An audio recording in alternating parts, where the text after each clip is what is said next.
All right, so 6:05, I figured we can go ahead and get started.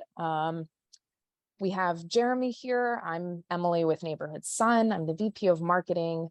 I'm really excited to do some sustainable investment chat with you guys. And we brought in our expert and guru, Jeremy Pearce, and who's with SharePower Responsible Investing.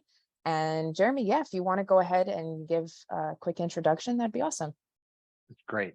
Thank you very much, Emily, and good afternoon or good evening or some point in between to everyone who's joining. I'm Jeremy Pearce, financial advisor, socially responsible financial advisor, and a close confidant of Neighborhood Sun, and so I am really excited to be here. This is one of my favorite slides that I get to talk about, because before I left for Bangladesh to serve in the Peace Corps, I'd heard about this crazy guy that I didn't know anything about, giving money to poor women. That's all that was explained to me. What I later discovered is that Muhammad Yunus, Nobel Prize winner Muhammad Yunus, was onto something, particularly when he said that making money is no fun, and instead contributing to and changing the world is a lot of fun. And this is just something that has always stuck with me. There we go. Okay, it's not working. There we go. Okay.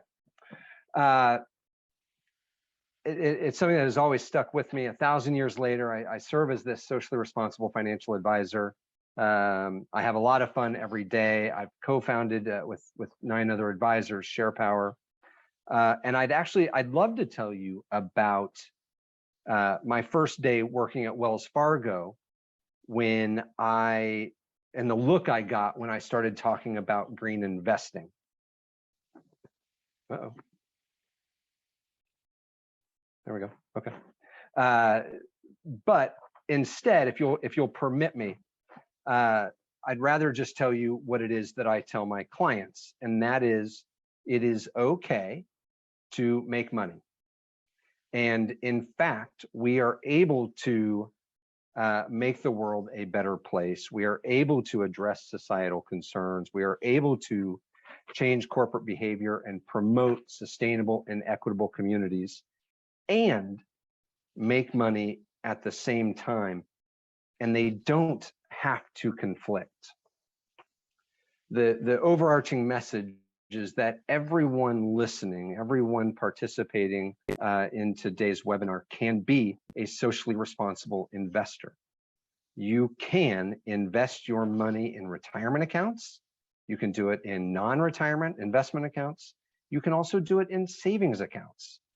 And there's a different kind of investment account that Emily's going to talk about later. I don't want to key it up too early, but there are all these methods and options and strategies that are available to you, and you don't have to be a celebrity or someone that you might read about in People magazine, or for our younger audience members, see them on TikTok, to be an impact investor.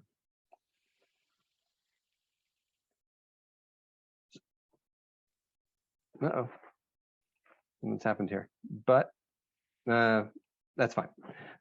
Socially responsible investing has many names, and there are some differences, leading to the very well documented confusion that pundits and critics are talking about almost on a daily basis, particularly in the environment we're dealing in. ESG investing, sustainable investing, values-based investing, ethical investing, impact investing, green investing, responsible investing, you name it. For today, I'm going to stick to SRI. It's what I've always called it. There's a reason for that, and there are, like I said, there are differences. But if you'll grant me just this one option, we're going to call it SRI. What's important is that ultimately, whatever you call it, the definition of it is really meant to be provided by you. You get to define what an investment is, how responsible it is, how green it is, or how impactful it is. And the screen that I was trying to show you is really a screenshot of a questionnaire that we share with our clients that gives them an opportunity to explain to us or to demonstrate to us what it is that's important to them. Because like I said, you, the investor, our clients tell us what is SRI, not the other way around.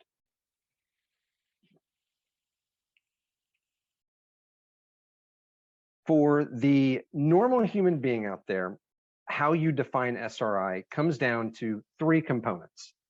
And quite frankly, I think haikus make the case better than any graphic that I could put up with bar charts or any of that stuff. So I love this one. And if anyone's asking, yes, I did write this myself. A financial advisor does write haikus, and you can see how poorly they come out. Investment screening, invest in community, and share owners engage. Investment screening consists of negative screening, such as removing those companies that violate particular criteria.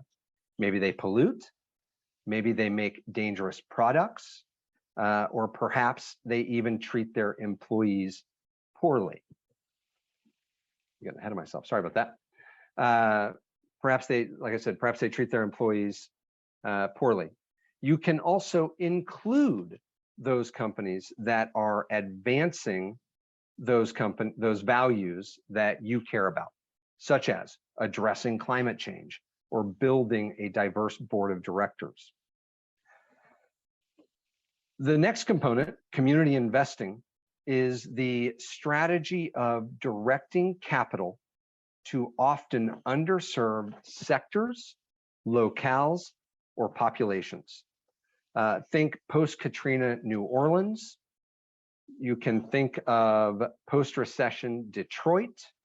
You can think of Anacostia in Washington, D.C. You can think of certain areas in Northern California and the Bay Area, and obviously all areas in between.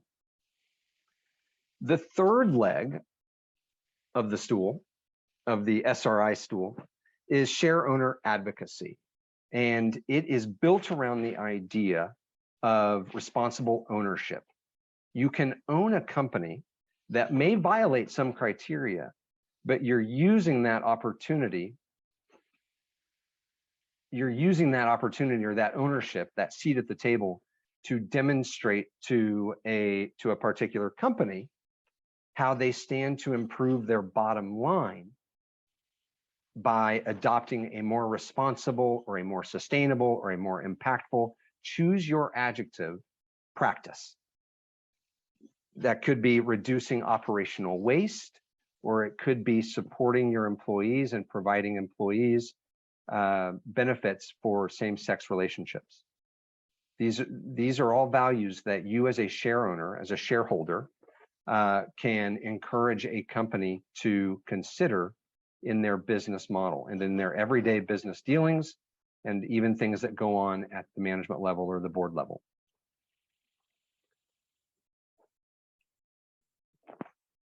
Now, no conversation about socially responsible investing is complete without ensuring that everyone listening understands this myth here, the performance myth.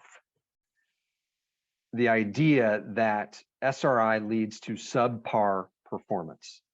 Morningstar recently concluded that, and I would use my air quotes here, recently concluded that research strongly suggests that there is no performance penalty. Sorry, getting ahead of myself. There is no performance penalty associated with sustainable investing. Morgan Stanley, not often an investment firm that I would like to go around quoting, but a mainstream investment company, has also determined that investing in sustainability has met and often exceeded the performance of comparable traditional investments. And that's on both an absolute and a risk-adjusted model, put plainly, whether you're grading on or without a curve. I'm never one to talk about what the cool kids are doing or to wear the latest fashions or styles or that, although I did reference TikTok. I guess there's something to be said for that. But here's what I would encourage everyone to think about, and that is everyone's doing it. almost everyone. Since 1995, really the beginning of the measurement of socially responsible investing or sustainable investing. Since 1995, the size of just the US sustainable investment environment or universe has grown 25-fold. And the most rapid growth in that time period has occurred in the last 10 years, from 2012 to 2022. And we're expecting actually the latest trends report to come out, and you'll see probably even a greater growth than that. What was a modest $639 billion in investment assets is now well over $17 trillion. And I'm hoping that there is not a lag in my communication and that you did just hear me say, yes, it has grown from 639 billion to $17 trillion in investment assets. That is spread out over thousands of different securities and mutual funds and investment vehicles. That includes a plethora of strategies to consider and to utilize in either institutional investing or even at the what I call the normal human level, the retail level. Finally, this is a point that I feel compelled to make, regardless of whether or not we're talking about performance. As Martin Luther King once said, and he was borrowing it from someone else as well, the arc of the moral universe is long, but it bends toward justice. I like to put it this way: socially responsible investors are on the right side of history. There is no CEO who 15, 20, 30 years from now will look back and say, thank goodness we didn't pay a living wage. Or they won't say, thank goodness we had that river out back to dump everything into. This is what is important to me, and what people on my side of the table like to do is really give you, the investor, the tools to give those CEOs a gentle push in the right direction. Because I'm getting a little thirsty, let me end with this. As I said in the very beginning, you can grow your money, you can address social concerns, societal concerns, you can promote sustainable and equitable communities, and I am optimistic really that Emily is going to share with you a particular strategy to do just this. Emily? Yeah, thanks, Jeremy. That's great. Here, I'm going to remove the spotlight. Yeah, so awesome intro, and we're definitely going to have time at the end too. I'm going to give my presentation, and we'll allow folks to ask their questions, whether for me or Jeremy. We might even have a couple other Neighborhood Sun folks on that could chime in, but yeah, I'll go ahead and get started with my presentation. So let me spotlight myself, of course, and share my screen. Alrighty. So let me start presenting. All right. I think there we go. Everyone can see this okay, hopefully. All right. Jeremy, can you give me a thumbs up? I can even see. Awesome. Okay, perfect. So one of the best places to start kind of talking about sustainable investing and kind of what we should be working towards and making a difference is, of course, our climate change and climate crisis. And really, folks here who know us, we are in the energy sector, Neighborhood Sun. We do community solar, but I'll get into that a little bit more. So with the climate crisis and everything that's going on, what's important to note that the energy sector is one of the spaces where there's a lot of greenhouse gas emissions, and where it continues to be, a growing space, whether we're using more vehicles and such as well, this is an area where we have an opportunity to make the most change. We can switch over to, electric vehicles and actually, utilize good energy to power things like that. So it's only going to be a space and a sector that's going to grow and be, prevalent. So we think that the energy industry, could be one of those spaces that without behavior change and market change, it could impact our global temperature and, of course, rise it more degrees than we really want or need it to. And it's already making its impact. So I'm sure a lot of you folks are already aware of this, so I can move on to the next slide. So speaking of the sustainable investing and ESGs, we know that these, like as what Jeremy was kind of just talking about, ESGs are a really great way for us to vote with our wallet. And with that, we can make money while supporting the industries and companies out there that are preventing harmful gases or are, manufacturing harmful weapons or things that are, violating human rights and such like that. So ESG conscious companies are also better equipped to adapt to climate crises and reduce the likelihood that they will occur, offering lower risk on investments, which the more we gravitate towards helping our environment and reducing our greenhouse gas emissions, the more risk adverse we are, which is great. And then ESG investing, though, has drawn some criticism for exaggerating the impact. So that's one of the things we do want to make a note to, is that ESGs are not the exact problem. Like supporting an industry based on their environmental, social, and governance is not the issue, but the fact that a lot of companies and organizations out there can overstate their impact. So we want to call out what ways we can differentiate that. All right, so how you can get involved in ESG investing is that as more companies claim the ESG titles to attract investment, investors must understand exactly how true they are. So there's some popular ESG mutual funds out there. I'm sure Jeremy can speak to some of these a lot better than I can. But there are over 1,000 ESG EFTs available to investors in the Americas, Europe, Asia Pacific, and so forth.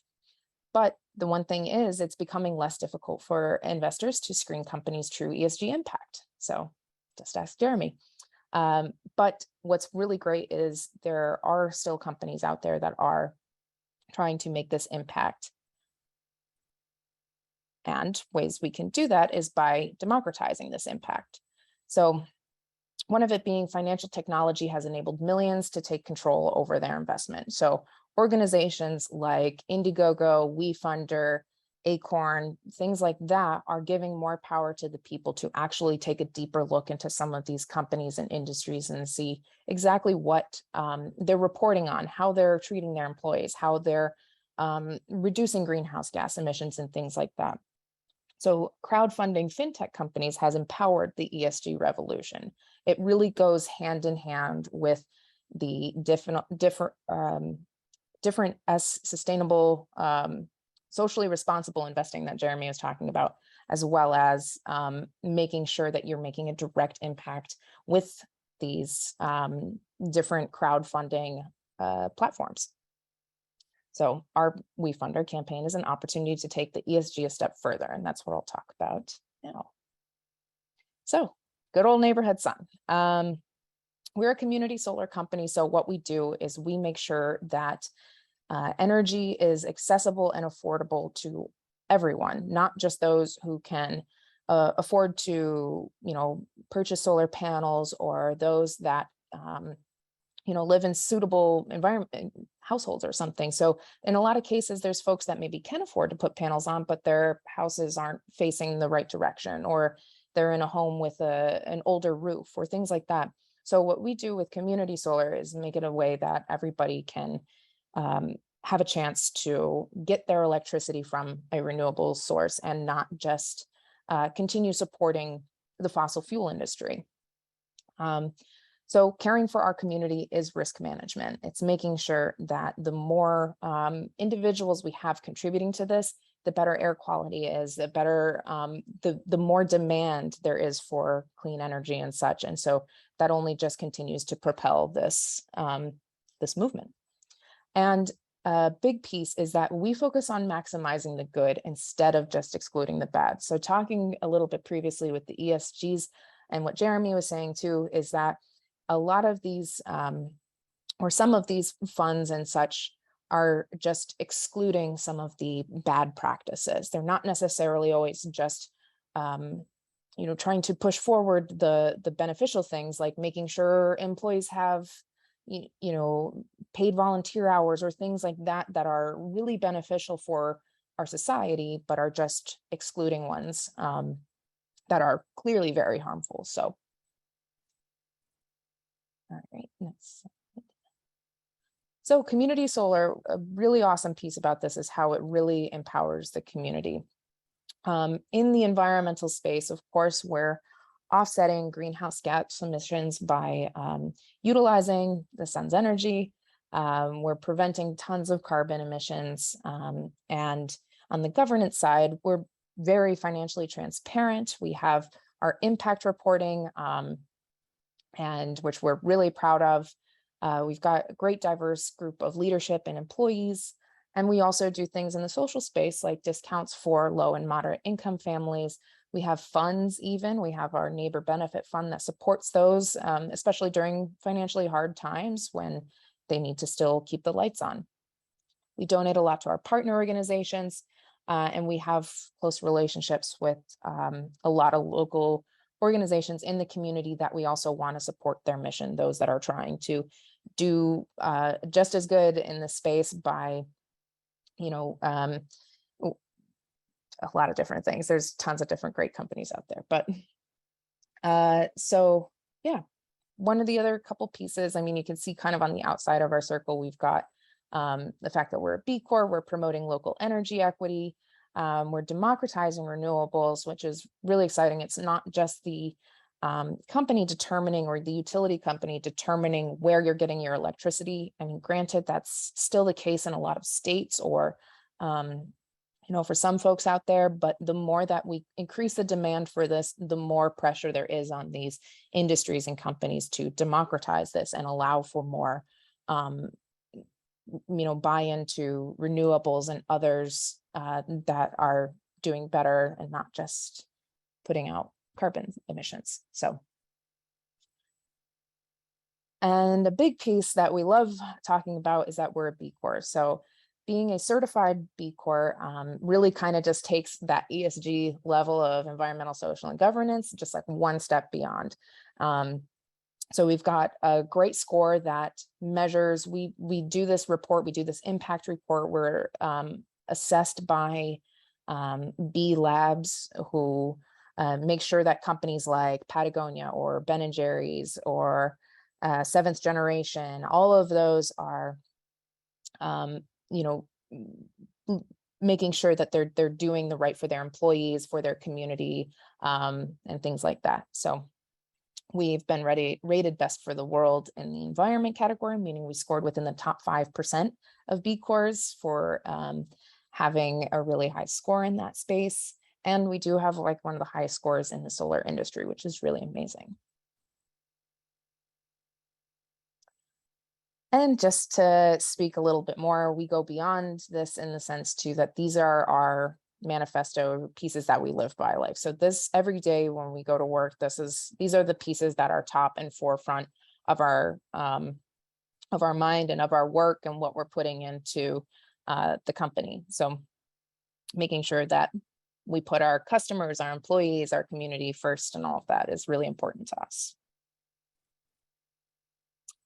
And so I guess that concludes my component to it. So just to kind of like wrap up my summation on this really is just that using a platform like Wefunder, this is an opportunity for individuals to really, see exactly what impact they're making for a company, and also take a really deep look under the hood. They can see exactly what Neighborhood Sun is trying to do for our community and trying to do for our climate and environment, and make sure that we're going towards the right side of history really in the future.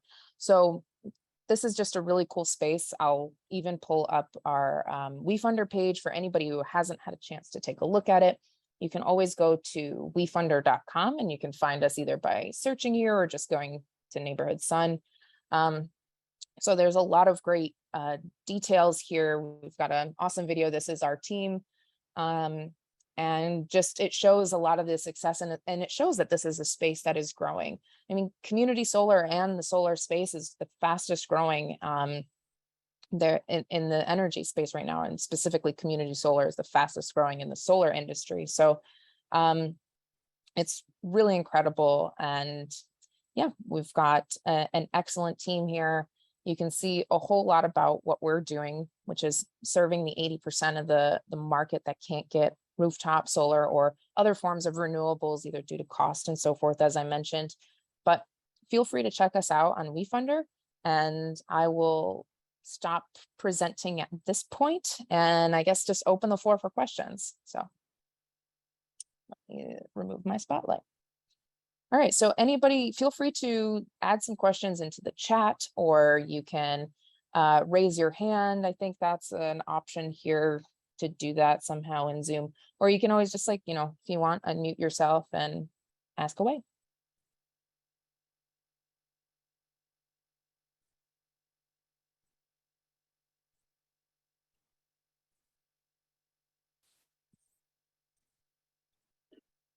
I'll wait to see too. Okay, so I'll start us off with the question: what's the least amount a person can invest in Neighborhood Sun?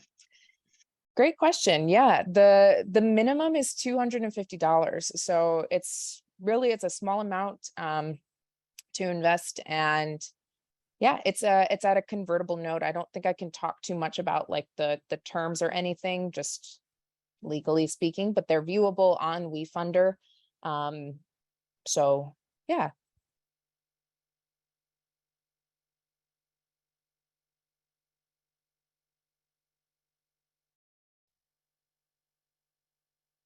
Feel free to ask Jeremy some hard-hitting questions too. He's the financial guy. I'm just the marketing person, so filling in here, but we'll do what we can to answer your questions.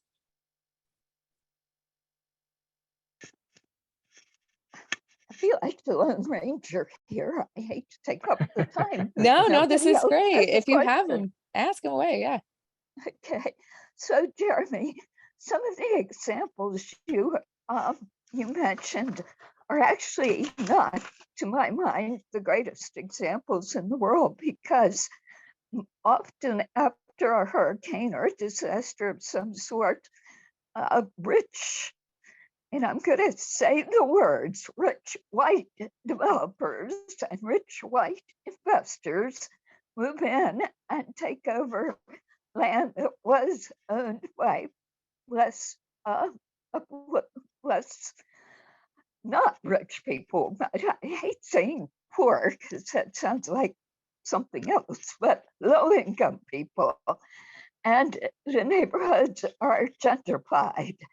And I was really afraid that was going to happen in Anacostia after the Black people in the neighborhood cleaned up the city, or cleaned up the river. So how do you guard against investing in something that you think is going to be good, but actually turns out to be gentrification? Lee, that's an excellent question. And what we have found, or at least the investments that we offer up to our clients, what they are designed to do is to get that money, get those investment dollars into the community development financial institutions that are on the ground, that are in Anacostia, that are in in Detroit and in New Orleans and everywhere else. You're in Washington, D.C., you're talking about a bank like City First, investment dollars that you can put there. City First is a great example of the kind of financial institution that is working hand in hand with local residents in Anacostia and ensuring that that level of gentrification is not present. Certainly, that risk will always be in the background. But what we find is that that investment dollars that are being directed to small community banks, community development financial institutions are present, and that's where we're making sure that level of protection is present.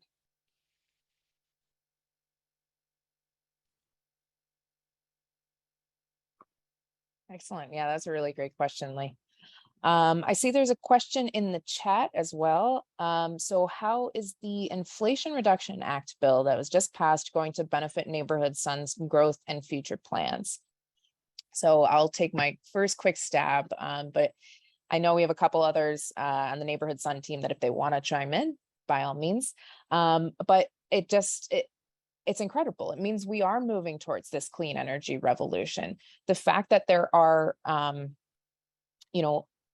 dollars and like big dollars going towards the clean energy space is huge. It's going to mean a lot for Neighborhood Sun's growth and a lot for the solar developers. It's only going to add more to this space, folks that are looking to, bring this to the community level. So yeah, if anybody else wants to chime in, I don't know, either Stephanie or Connor. I don't want to be the only Neighborhood Sun person hogging the floor is all.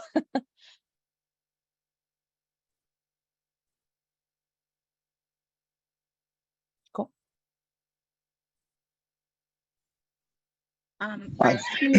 Yeah. Oh, sorry. Go ahead. You can go ahead, Connor. I was just going to say that it is specified in the bill that some investment will go towards community solar specifically within the solar community, like within the solar energy industry. Some will be directed towards community solar.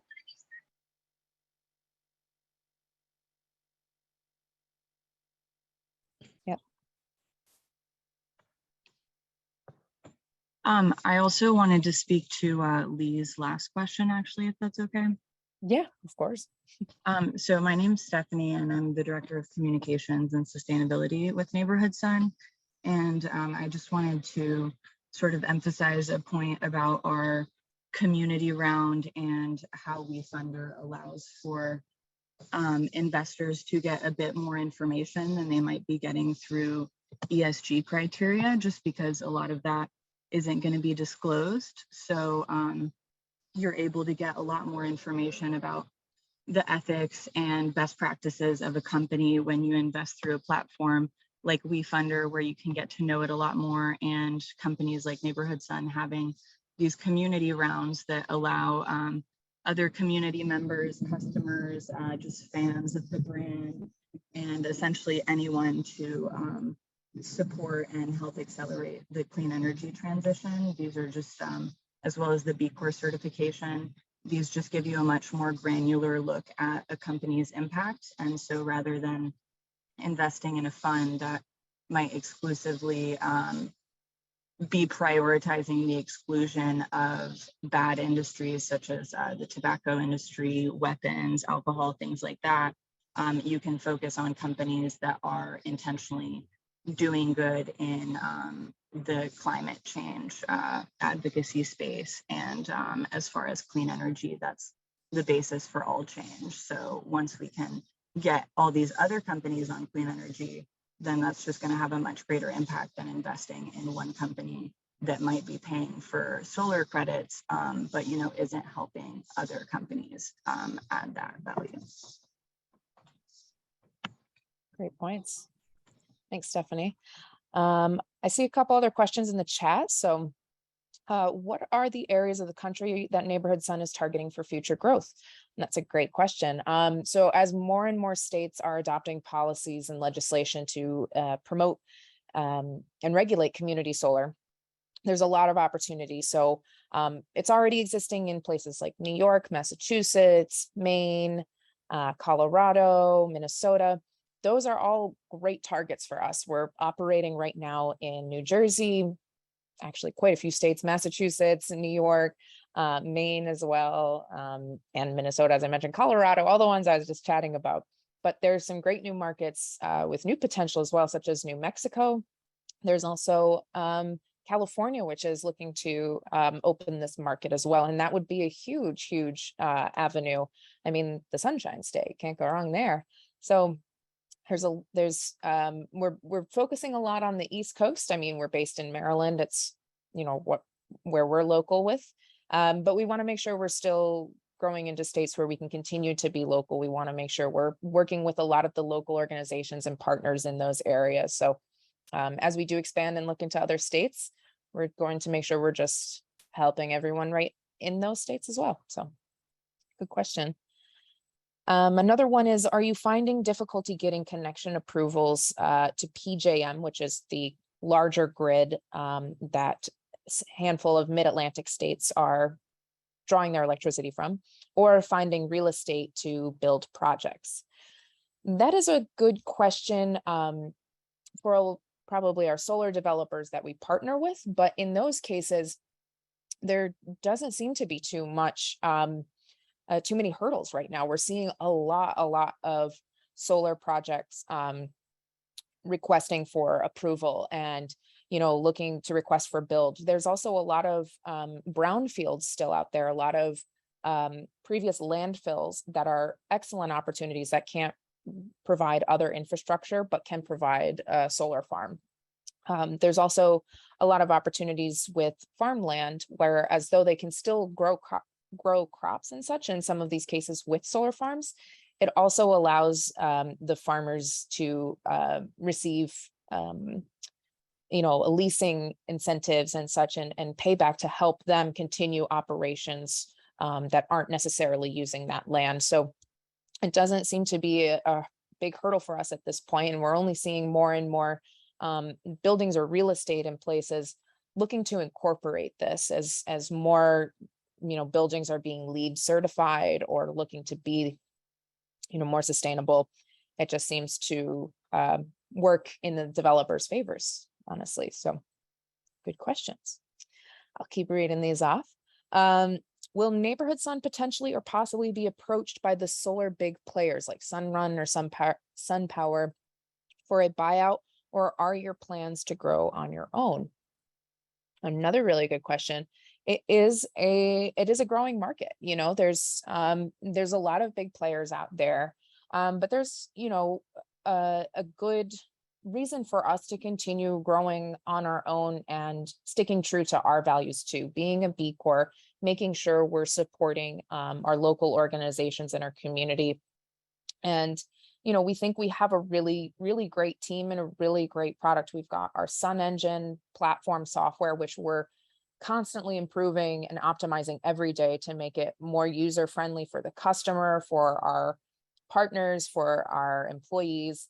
It's a really big piece of us. And so we think we have some really awesome secret sauce, I would say, in that sense of just, we think we can go the extra mile. It's we're only seeing more, as I was saying, more and more solar developers putting in requests for approval, and they need the assistance from companies like us to be out in the community working with the customers and managing their bills. So it's not to say it isn't a possibility, but we also really do want to continue going forward as Neighborhood Sun and stick true to our brand and our values. Okay, and another question is, what are your answers to electric companies who say the grid can't handle solar? Oh, that is a good one. I'm not sure I'm as familiar with, but let me see. I can take a crack at that if you'd like. There we go. Yeah, Connor, by all means. So that's a great question. And I guess you've been asking a lot of great questions today, but that is studies have shown. So in Germany, for example, where renewables are approximately 34% of the energy grid, the metrics have shown that countries that rely more heavily on renewable energies like Germany have actually far outperformed countries whose grids are made up less of renewables. So the United States currently has 20% of renewables on the grid. And the notion that having renewables because of, the variation based on temperature, based on, climatic variables such as time of day, wind, etc. That has been proven untrue in cases like Germany, where they handle more renewables on their grid than most other countries, yet their grid an outage rate is significantly lower than countries that do not. Great. Yeah. Awesome. Thanks for taking, yeah, that's a great answer, Connor, and good points too. Let's see. And actually Connor is at one of our community events right now. He's calling in from an event in Silver Spring that we're participating in. So Connor's walking the walk here. So yeah, and I see another question here, or I understand there is a backlog for approvals from PJM. I'm unfortunately not as familiar with that. As much as I'd love to speak to that, I would be more than happy to get, one of my teammates who is more familiar with the RFQs or requests for qualification, I believe. As I'm not in the business development space as much, but I'd be more than happy to connect you with someone who does have that, unless anyone on the team does have an answer about the backlog for PJM.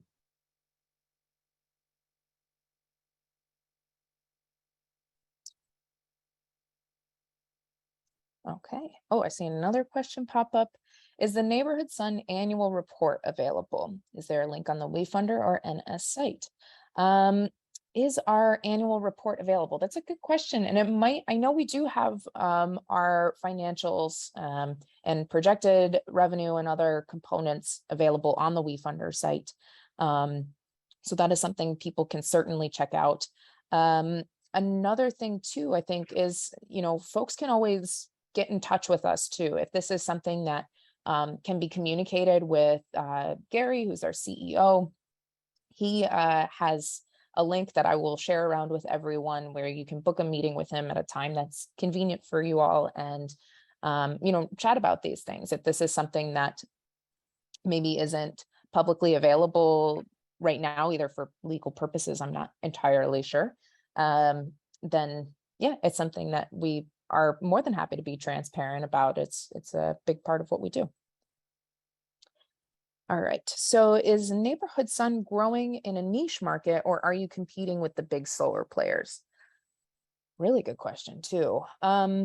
So to say we're competing in a niche market is maybe not exactly what we're doing, but what we're doing is trying to serve a market that maybe not everybody is trying to tackle. And by that, maybe that is a niche market, but by that we mean really trying to service a lot of the lower and moderate income residents. That's a big part of what we're trying to make equitable in the energy space.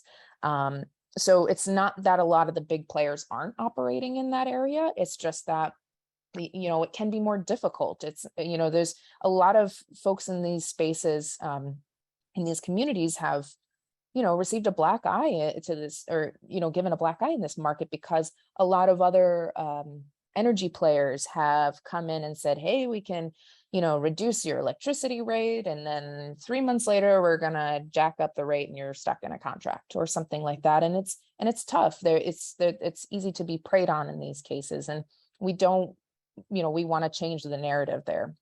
So we have like our Oaks landfill community solar project, which actually just got fully filled. And that was a project that is 100% dedicated to low and moderate income residents. And it's in Montgomery County, which is really cool. It's where Silver Spring is. So very, near and dear project to us. It was, built on a previous landfill. So it's projects like those that we, we seek after, we want to support.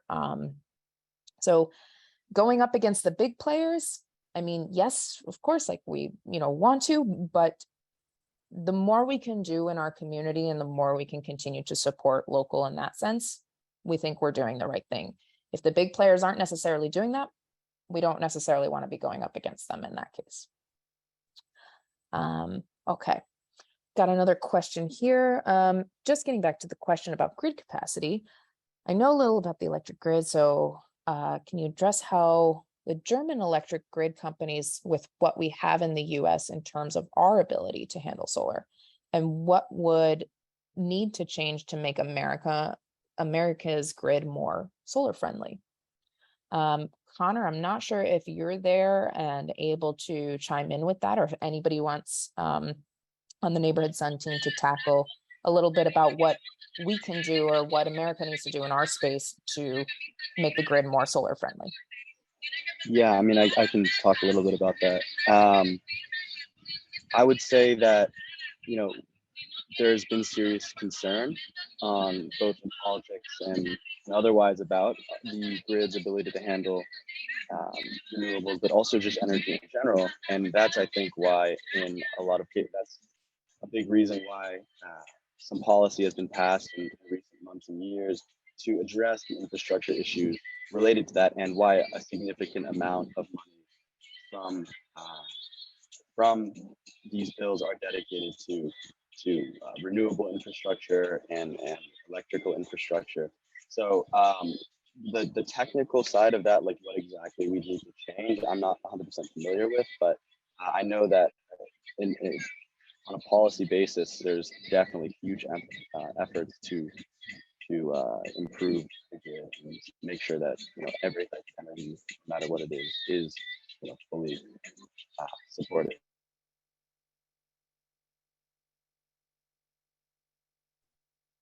Great. Yeah, thanks, Connor. Appreciate you jumping in while you're out in the fields. Okay, so I guess let's see. I see somebody mentioned they're an investor on Wefunder.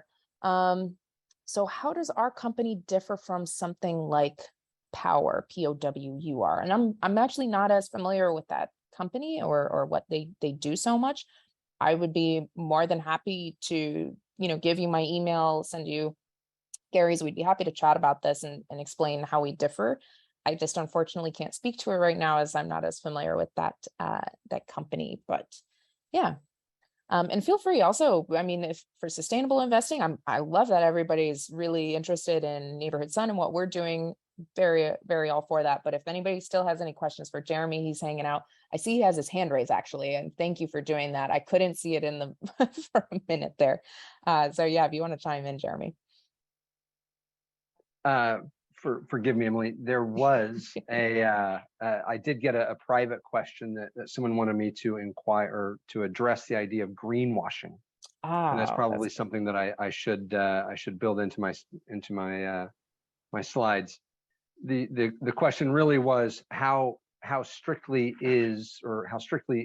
are socially responsible investments addressing greenwashing and making sure that when a company says they're doing one thing, they're not doing the exact opposite. And I think what the best way to really address that question is just simply by saying there are sort of three different buzzwords I would maybe throw out there. And one is looking at supply chains. How deep do you want your investment manager to look at a company's possible risks spread out, and how far down the supply chain does it go? First tier, second tier, third tier. But then the other part that I would sort of address is authenticity. And certainly, Emily, you have today talked about sort of Neighborhood Sun's authenticity. I think it can be very important when you're looking at where you're directing your investment dollars, who's walking the walk and talking the talk. Certainly there, because of these now $17 trillion industry that we're playing in, there are going to be charlatans that are out there. There are going to be those companies that say one thing and do the other. For us, for the work that we do for our clients, we actually keep our investment dollars directed at sort of the old guard. There are companies that I'm not allowed to mention, but they might rhyme with schmack schmock that we don't typically invest in because We are able to look at their voting record, their proxy voting record. We're looking to look at an otherwise lackluster shareholder engagement record and determine that, you know what, they might say one thing, but they're not holding companies accountable, and they are not being as authentic as their marketing materials would have us believe. And then the other part of that is who are these investment managers and intermediaries such as myself? Who are they signing up with? Where are they signing on to? Neighborhood Sun is a registered B Corp. SharePower is actually a signatory to the United Nations Global Compact, and it's through these other avenues that I think the collective we are demonstrating our authenticity and ensuring that our investments do too. So I just wanted to chime in there, Emily. Thank you very much for letting me get that out there. Absolutely. And I'll let you get back to these other really awesome questions. Great. Yeah, I see there's a couple more and we just have a few minutes left. So going up to the Wefunder site, I see too, like about our raise and our initial raise. And yes, that's correct. This is a second round of Wefunder. We wanted to open this up at the convertible note level too, which is the same investment that we're giving to some of our other, like our large angel or independent investors or accredited investors. So it's an opportunity to have that same contractor piece that these other players have as well with Neighborhood Sun. So yeah, that's currently where our raise sits right now, is just over 700,000, which is incredible, and we're grateful for everyone who's been contributing and investing in it, and excited to see us grow and move forward. So yeah, that's to answer that question. Whether we're working to open up more agricultural land for solar in Montgomery County, I can't necessarily speak to that as much, as we really do a lot of the, boots on the ground work with the community. The solar developers are the ones primarily going out to either look for available land and so forth. We, of course, want to support as much brownfields and others that are unusable land, but in some of these cases, the subsidies for agricultural farmers and others, it does help in some cases. So possibilities for all are open there, as well as rooftops too, parking lots and so forth. And then I see another question about, will Neighborhood Sun consider planting native pollinator plants near solar panels rather than growing grass? And this would be sustainable. And yes, we are very excited that we always want our developers to make sure they're, planting native trees either around the solar farms or pollinator plants. A lot of our solar farms and the developers are doing that as well, and making sure that it's not just grass, because it's also easier in many cases to maintain too when it's pollinator friendly plants and species or native species. So yeah, that's something we absolutely do. The more we can add environmental benefits to the already awesome solar panels that are generating clean energy, all the better. Yeah, and hopefully, like, one of the big things we want to try to do events so that our customers and individuals can come and see the solar farms up close and personal. It's not always every day we get to do that, of course, but when we work with our solar developers, they love to have folks be able to come visit the site too and see exactly where their energy is coming from. So it's a win-win for everyone. Yeah, so I think, yeah, Mary Ann there, if we want to connect offline, I'd be more than happy to and chat more about the native plants. It would be awesome. Yeah, running monarch gardens, that's incredible. And you're one of our customers too. That's great to hear. So yeah, happy to chat and connect. We'd love to hear it. All right. And so I think that just brings us at time. And I will send around to everybody who RSVP'd that, let me copy that email. Yeah. To everyone who RSVP'd a link to our recording. I'll put that up on YouTube so everybody has that tomorrow. And I'll send around our emails, our contact information. We can always be reached at hello@neighborhoodsun.solar. Yeah, and Gary as well, our CEO, is happy to answer any further questions too you have about our Wefunder platform up right now. So yeah. Cool. Well, thank you all so much. It was great to chat with you all. Thank you, Jeremy. It was a pleasure to have you on. Really excited. And yeah, I hope everyone has a good rest of their night. Bye, everyone. Thank you.